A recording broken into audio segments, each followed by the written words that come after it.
नमस्कार. 9:30च्या बातमीपत्रात मी शिबानी जोशी आपलं स्वागत करते. सुरुवातीला एक नजर ठळक बातम्यांवर.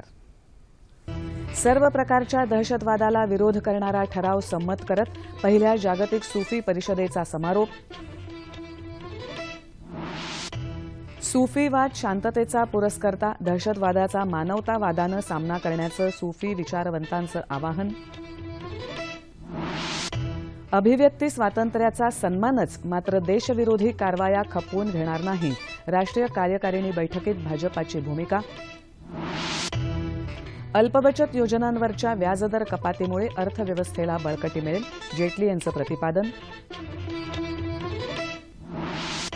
गडचिरोली जिल्ह्यात शोध मोहिमेत पोलिसांची नक्षलवाद्यांबरोबर चकमक, 2 नक्षलवादी ठार. आणि T20 विश्वचषक क्रिकेट स्पर्धेत विजयासाठी श्रीलंकेचं वेस्ट इंडिजसमोर 123 धावांचं आव्हान. नमस्कार आणि आता सविस्तर वृत्त. सर्व प्रकारच्या दहशतवादाला विरोध करणारा ठराव संमत करत नवी दिल्लीत गेल्या 4 दिवसापासून सुरू असलेल्या जागतिक सूफी संमेलनाचा आज समारोप झाला. हिंसा आणि कट्टरतावादाला विरोध करत जागतिक शांततेचा संदेश देण्यासाठी या संमेलनाचं आयोजन करण्यात आलं होतं. विविध पंथाच्या लोकांनी एकत्र येत मानवतेच्या कल्याणासाठी कार्य करावं, प्रेम, सहिष्णुता आणि परस्परांविषयी समभाव अशा भावनांचा प्रसार करण्याची आज नितांत गरज असल्याचं मत सूफी विचारवंतांनी यावेळी व्यक्त केलं. दहशतवादाचा मुकाबला करण्यासाठी सूफी तत्वज्ञानातला शांततेचा संदेश जगापुढे पोचवण्याचं आवाहन पाकिस्तानी सूफी विद्वान आणि विचारवंत तहीर उल कादरी यांनी केलं. दहशतवादाचा कोणत्याही धर्माशी संबंध नसून सूफी पंथ या दहशतवादाचा आणि कट्टरतावादाचा विरोध करतो, असं कादरी म्हणाले. 20 देशातले सूफी संत आणि 200 सदस्य या संमेलनामध्ये सहभागी झाले होते. दहशतवादाच्या दुष्टचक्रातून कायमचं बाहेर पडण्याची गरज आहे, ती दुष्ट प्रवृत्तीच्या लोकांची मानसिकता बदलण्याची. सध्या सिरियासह जगातल्या काही भागात इस्लामची दहशत वाढत असल्याचं चित्र आहे, मात्र मुळात सूफी पंथ हा शांततेचा पुरस्कर्ता आहे. जगाला सूफी पंथाची खऱ्या अर्थानं ओळख व्हावी आणि तरुणाईमध्ये सौहार्दाची भावना वाढीस लागावी या उद्देशानं भारतानं 17 ते 20 मार्च या काळात पहिल्या जागतिक सूफी संमेलनाचं आयोजन केलं होतं. इस्लाम धर्मातली स्त्रियांची भूमिका हा सुद्धा संमेलनाचा मुख्य भाग होता. पंतप्रधान नरेंद्र मोदी यांनी संमेलनाचं उद्घाटन केलं होतं. सूफी पंथाची शिकवण आणि दहशतवादाचा बिमोड करण्यासाठी त्याचा प्रभावीपणे वापर कसा करता येईल याविषयी चर्चा करण्यासाठी सूफी पंथाचे अभ्यासक अब्दुल कादर मुकादम हे आज आपल्या स्टुडिओमध्ये आलेले आहेत. नमस्कार. 9:30च्या बातम्यांमध्ये आपलं स्वागत. आपण पाहिलं की गेले 4 दिवस ही आंतरराष्ट्रीय सूफी परिषद नवी दिल्लीमध्ये झाली. या परिषदेमागचा नेमका उद्देश काय होता, आपण सांगू शकाल? नाही, चांगला प्रश्न आहे.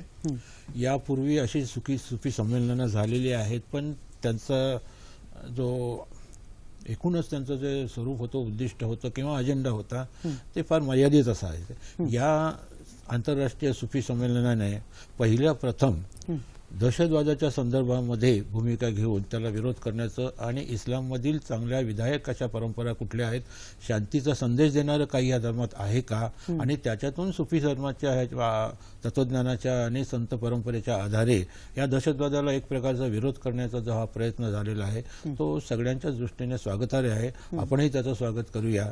इतकं तो महत्त्वपूर्ण आहे असं मला वाटतं. आजकालच्या विशेषतः हिंसक घटना घडण्याच्या या काळामध्ये, दहशतवादाच्या या काळामध्ये ही एक फार चांगली घटना घडत आहे. सूफी संत किंवा सूफी अध्यात्म हे नेमकं काय?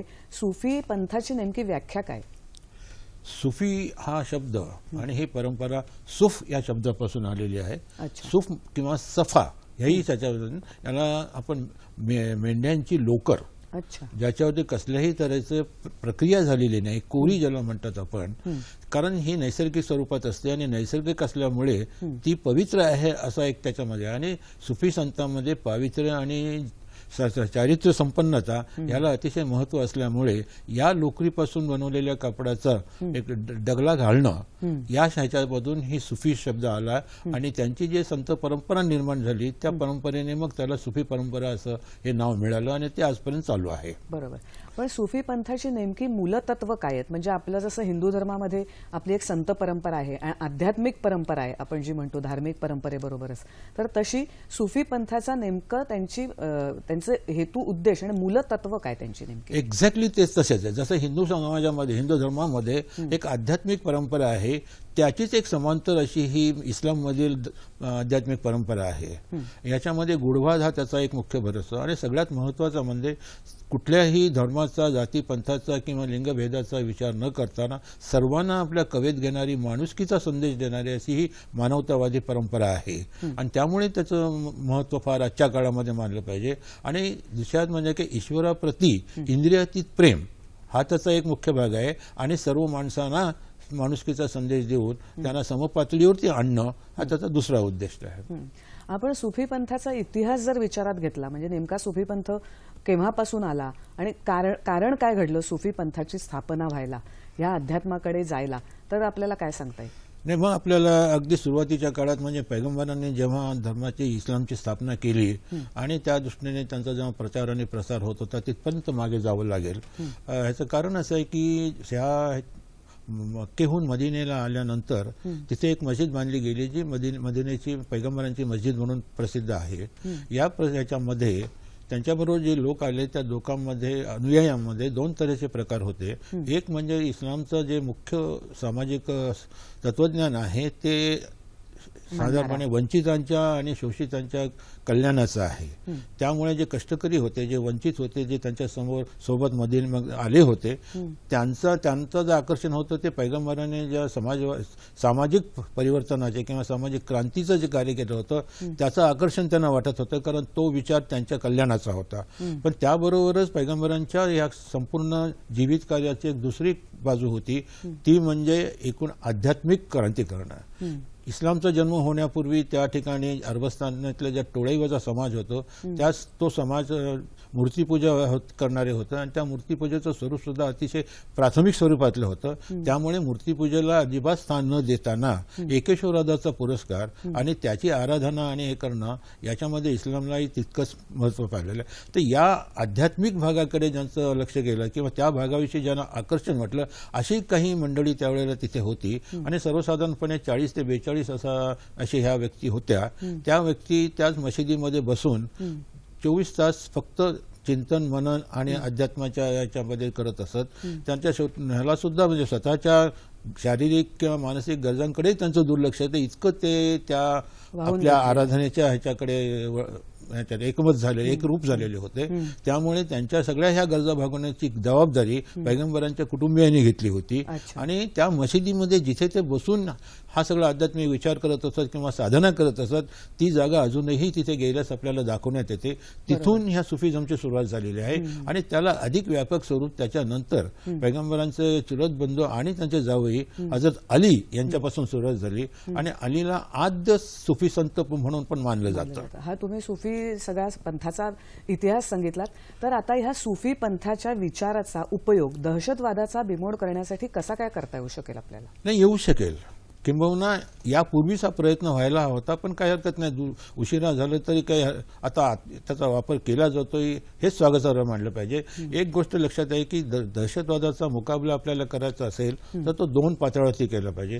एक म्हणजे ज्याला आपण म्हणतो की झिरो टॉलरन्स, म्हणजे बळाचा वापर करून तो त्याचा बिमोड करणं, हा तर प्रकार केलाच पाहिजे. पण त्याच्याबरोबर जी काही मंडळी त्यांचं इंडॉक्ट्रिनेशन होतं किंवा त्यांच्यावरती जे संवहनात्मक अशा विध्वंसक विचारांचे जे त्यांच्या परिणामकारक झालेले असतात त्याच्यातून मुक्त करणं त्यांना, आणि त्याच्याबरोबर नवीन तरुण तिकडे वळणार नाहीत याकरता इस्लाममधील ज्या चांगल्या गोष्टी आहेत की ज्या बऱ्याच काळापर्यंत बाहेर आल्या नव्हत्या, की त्या अशाकडे म्हणजे मानवतेच्या बाबतीत सर्वांना प्रेम देणं, अध्यात्माची तत्वज्ञानाचा विचार करणं, एकेश्वरवादाची आराधना कशी करायची, त्याचा आपल्या व्यक्तिमत्वाच्या जडणघडणीसाठी किंवा विकासासाठी काय उपयोग होतो, अशा तऱ्हेचा हा सगळा विचार आपल्या नव्या तरुणांना देण्याचा प्रयत्न आता झाले पाहिजे. ते सुरू झालेले आहेत. आता ते इथेच न थांबता त्या आणखी पुढे पुढे ते गेलं पाहिजे. त्याच्यामध्ये या परिषदेने ती सुरुवात केली असं आपल्याला म्हणायला निश्चितच सुरुवात झालेली आहे. या परिषदेकडे तुम्ही कसे बघता? याच दृष्टिकोनातून बघतो की आतापर्यंत दहशतवादाच्या बाबतीत खूप काही चर्चा होते, पण ती सगळी अशी म्हणजे ज्याला आपण भौतिक दृष्टिकोनातून म्हणतो अशा तऱ्हेची ती होती. त्यामुळे या एक वेगळ्या पद्धतीने दहशतवादाचं आव्हान स्वीकारून त्याला त्याचा मुकाबला करण्याचे जे प्रयत्न या मार्गाने होत आहेत ही फार चांगली गोष्ट मला वाटते. कारण सुफी संत आणि सुफी संत परंपरा, आध्यात्मिकवादी परंपरा ही फार मोठी परंपरा आहे आणि त्याचा परिणाम होतो. इव्हन आजच्या काळामध्ये सुद्धा अधिक इव्हन महिलांचंही सुद्धा आकर्षण वाटत आलेलं त्यामुळे ही आहे. सुरुवात आहे आणि आंतरराष्ट्रीय स्वरूपाची ही परिषद होती. हो. त्यामुळे त्याचं आपण स्वागतच स्वागत केलं केलं पाहिजे. पाहिजे. तुम्ही या परिषदेच्या निमित्तानं सुफी पंथाची माहिती द्यायला इथे आलात आणि परिषदेचंही स्वागत केलं, त्याबद्दल मलाही माझे विचार मांडण्याचं संधी दिली तुम्ही, त्याबद्दल मी सह्याद्री वाहिनीचे आणि आपले आभार मानतो. भाजपा राष्ट्रीय कार्यकारिणीच्या 2 दिवसीय बैठकीचा आज समारोप झाला. सरकार अभिव्यक्ती स्वातंत्र्याच्या विरोधात नाही, तसंच अभिव्यक्ती स्वातंत्र्य आणि राष्ट्रवाद या परस्पर विरोधी गोष्टी नसून त्या एकत्र नांदू शकतात अशीच भाजपाची भूमिका असल्याचं आणि तशा आशयाचा ठराव बैठकीत संमत झाल्याचं केंद्रीय वित्तमंत्री अरुण जेटली यांनी बैठकीनंतर बातमीदारांशी बोलताना सांगितलं. जेएनयूमध्ये झालेल्या घटनेसंदर्भात बोलताना ते म्हणाले की देशाचं विभाजन करण्याची परवानगी राज्यघटनेनं कुठल्याही अभिव्यक्ती स्वातंत्र्यात दिलेली नाही. देशाच्या प्रगतीसह आर्थिक आणि सामाजिक समावेशकतेसाठीची कटिबद्धता आजच्या ठरावातून व्यक्त होत आहे. पंतप्रधान नरेंद्र मोदी यांनी आज कार्यकर्त्यांना मार्गदर्शन केलं. देशात गेल्या 2 वर्षात सरकारवर भ्रष्टाचाराचा आरोप झालेला नाही. अनेक विधायक योजना सरकारनं सुरू केल्यात, परंतु त्या योजनांचं श्रेय सरकारला मिळू न देण्याचा विरोधकांचा प्रयत्न आहे. पक्षाच्या कार्यकर्त्यांनी सरकारची धोरणं आणि योजना जनतेपर्यंत पोचवाव्यात असं आवाहन पंतप्रधानांनी केल्याचं राजनाथ सिंग यांनी संमेलनानंतर झालेल्या पत्रकार परिषदेत सांगितलं. सार्वजनिक भविष्य निर्वाह निधी आणि किसान विकास पत्रासारख्या छोट्या बचत साधनांवर केलेल्या व्याजदर कपातीचा निर्णय अर्थव्यवस्था बळकट करण्यासाठी घेतला आहे, असं केंद्रीय वित्तमंत्री अरुण जेटली यांनी आज स्पष्ट केलं. ते नवी दिल्लीत बातमीदारांशी बोलत होते. बचत योजना बाजाराशी निगडीत असून कर्ज पुरवठ्यात वाढ झाल्यानं व्याजदरात कपात केली आहे, असं ते म्हणाले.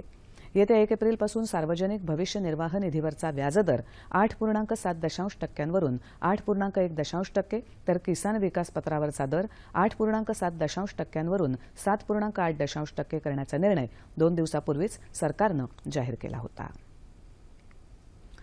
गडचिरोली जिल्ह्यातल्या कसनसूर भागात आज संध्याकाळी 5:30च्या दरम्यान पोलीस आणि नक्षलवादी यांच्यात जोरदार चकमक झाली आहे.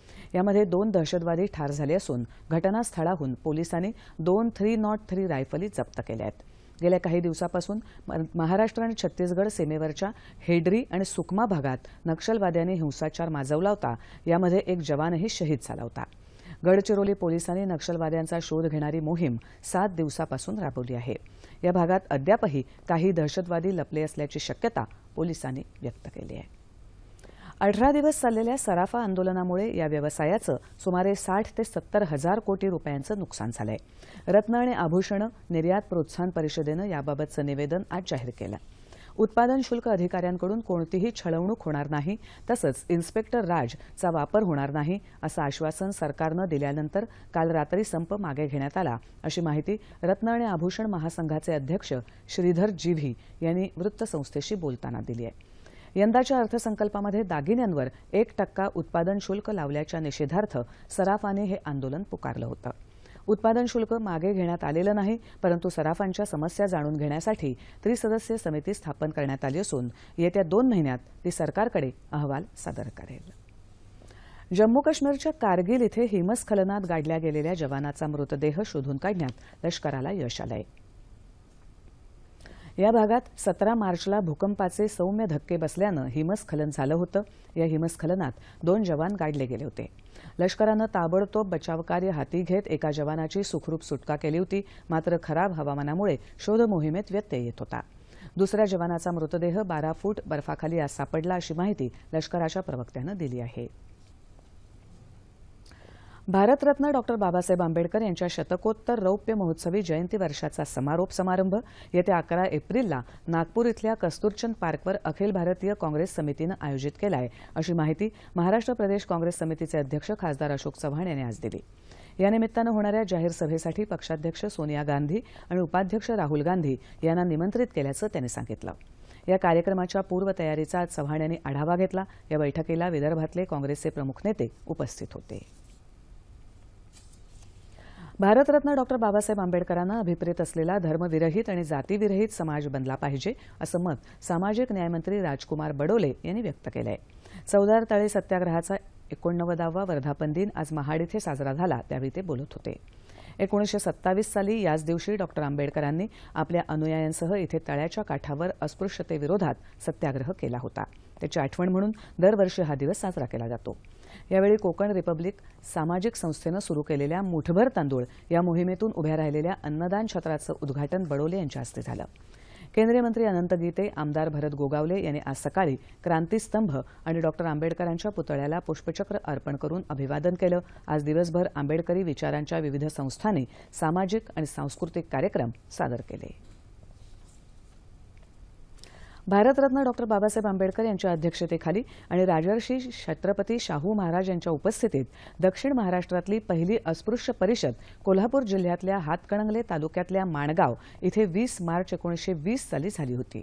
माणगाव परिषद म्हणून प्रसिद्ध असलेल्या या ऐतिहासिक घटनेचा 96वा वर्धापन दिन आज जिल्ह्यात ठिकठिकाणी साजरा झाला.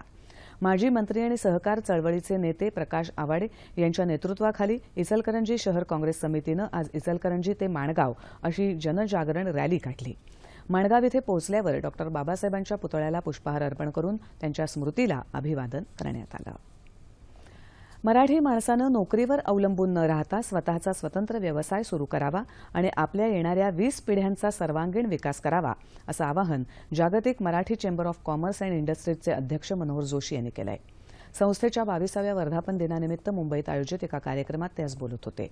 यावेळी उद्योग क्षेत्रात भरीव कामगिरी करणाऱ्या 5 मराठी उद्योगपतींना केंद्रीय अवजड उद्योग मंत्री अनंत गीते यांच्या हस्ते गौरवण्यात आलं. डॉक्टर हेमंत ठोंबरे, किरण मंगळवेढेकर, मोहन गोरे, माया परांजपे आणि आमदार सीताराम घनदाट यांचा गीते यांच्या हस्ते यावेळी सन्मान करण्यात आला. पुरस्कारार्थींनी पुरस्कार मिळाल्याबद्दल आनंद व्यक्त करत आपले अनुभव कथन केले. जलसंपदा विभागातर्फे संपूर्ण राज्यात 16 ते 22 मार्चच्या कालावधीत जलजागृती सप्ताहाचं आयोजन करण्यात आलं आहे. या निमित्तानं राज्यात विविध ठिकाणी जनजागृतीपर कार्यक्रम होत आहेत. होळी हा आपला पारंपरिक सण असला तरी होळी साजरी करताना कोरड्या रंगाचा वापर करून पाण्याची बचत करा असं आवाहन जलसंपदा मंत्री गिरीश महाजन यांनी आज केलं. जळगावमध्ये वॉटर रन अर्थात जलदौड आयोजित करण्यात आली होती, त्यावेळी ते बोलत होते. शहरातील काव्य रत्नावली चौकातून ही दौड सुरू झाली. यावेळी सर्वांना जलप्रतिज्ञाही देण्यात आली. बुलडाणा इथेही आज वॉटर रन मॅरेथॉन स्पर्धेचं आयोजन करण्यात आलं होतं. पाटबंधारे विभागाचे अधिकारी यावेळी उपस्थित होते. विजयी स्पर्धकांना पाहुण्यांच्या हस्ते बक्षीस वितरण करण्यात आलं. कृषी विभागातर्फे यावेळी शालेय विद्यार्थ्यांसाठी चित्रकला स्पर्धाही भरवण्यात आली होती. लातूरमध्ये जलजागृती सप्ताहाच्या निमित्तानं मोटरसायकल रॅली काढण्यात आली. जिल्हाधिकारी पांडुरंग पोले यांनी सिंचन भवनमध्ये या रॅलीचा शुभारंभ केला. पाणी वाचवा, पाणी जिरवा, पाणी मुरवा अशी घोषणाही या रॅलीमध्ये देण्यात आली. गडचिरोली जिल्ह्यातही सिंचन विभागातर्फे वॉटर रन स्पर्धेचं आयोजन करण्यात आलं होतं. जिल्हाधिकारी रणजित कुमार यांनी रॅलीला हिरवा झेंडा दाखवून स्पर्धेची सुरुवात केली. या रॅलीत मोठ्या संख्येनं युवक युवती, शालेय विद्यार्थी सहभागी झाले होते. उपस्थितांना यावेळी जलबचतीची शपथ देण्यात आली. रत्नागिरी आणि वर्धा इथेही जलदौड आणि पदयात्रेचं आयोजन करण्यात आलं होतं.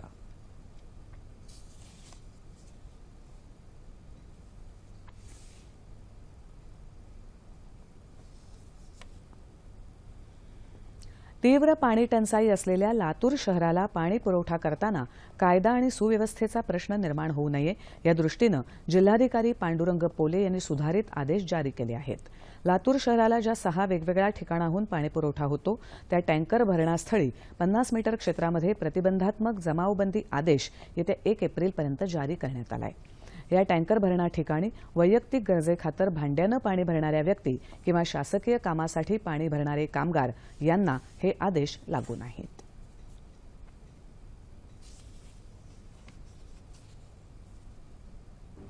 ग्रामीण भागातल्या पालकांनी आपल्या किशोरवयीन मुलींच्या आरोग्याची योग्य काळजी घ्यावी असं आवाहन एकात्मिक बालविकास प्रकल्प अधिकारी संतोष सोनकुसरे यांनी केलं आहे.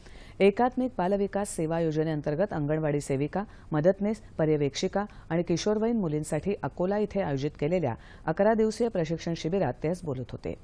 राज्यातलं कुपोषणाचं प्रमाण कमी होण्याची गरज आहे. अल्पवयाच्या मातांचं मूल कुपोषित असण्याची जास्त शक्यता असते. त्यामुळे पालकांनी आपल्या मुलीचं कमी वयात लग्न करू नये असं सोनकुसरे यांनी यावेळी सांगितलं.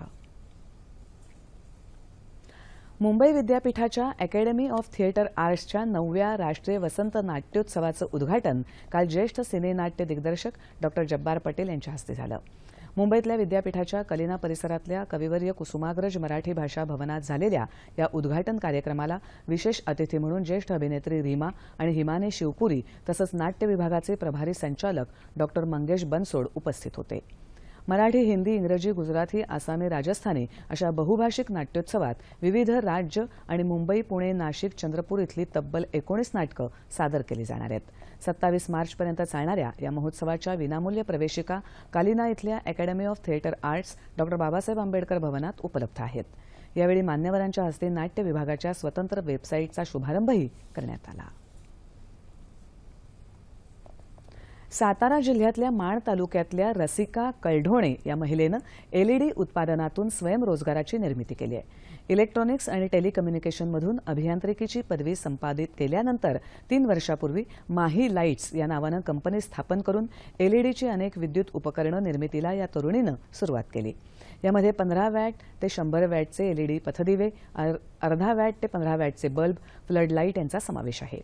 या उपकरणांमध्ये high voltage protection, short circuit projection आणि थर्मल प्रोटेक्शन ही वैशिष्ट्ये असल्याचं रसिका यांनी सांगितलं. सध्या महाराष्ट्रात पुणे, सोलापूर, सातारा, सांगली, गोंदिया जिल्ह्यासह चेन्नईत या उत्पादनांची विक्री केली जात आहे. यातून सर्व खर्च जाता महिन्याला 80,000 ते 1 लाख रुपये नफा मिळतो असंही त्यांनी सांगितलं. सुप्रसिद्ध उद्योजक रघुनाथराव उर्फ भाऊसाहेब चितळे यांचं आज पुण्यात वार्धक्यानं निधन झालं. ते 93 वर्षांचे होते.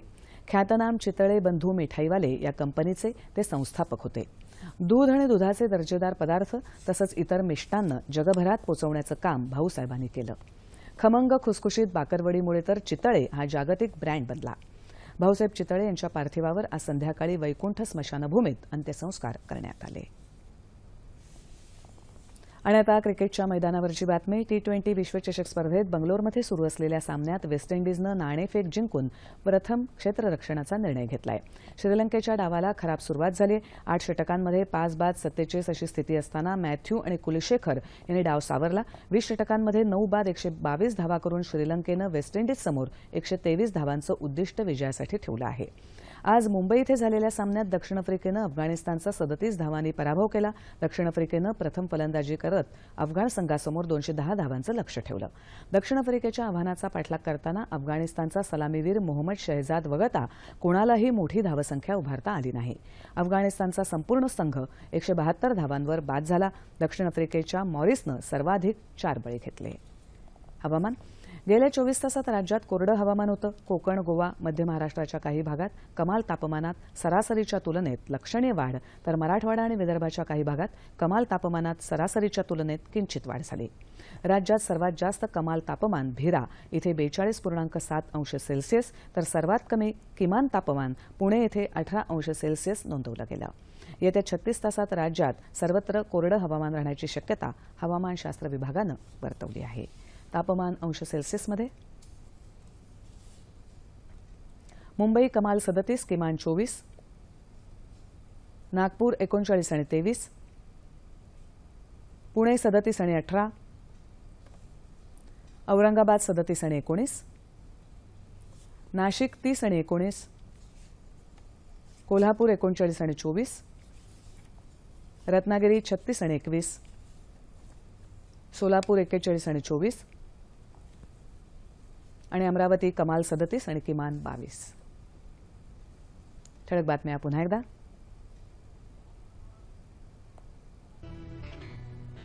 सर्व प्रकारच्या दहशतवादाला विरोध करणारा ठराव संमत करत पहिल्या जागतिक सुफी परिषदेचा समारोप.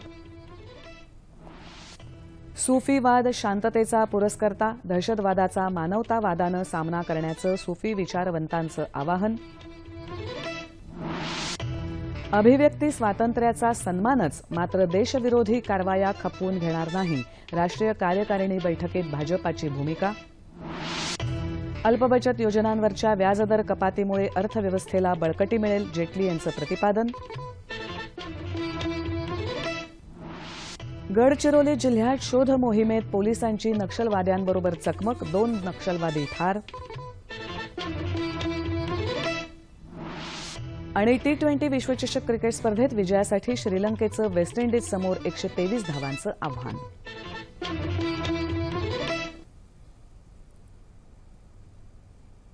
याबरोबरच हे बातमीपत्र संपलं. पुन्हा भेटूया उद्या सकाळी 8:30 वाजता आपल्या सह्याद्री वाहिनीवर. नमस्कार.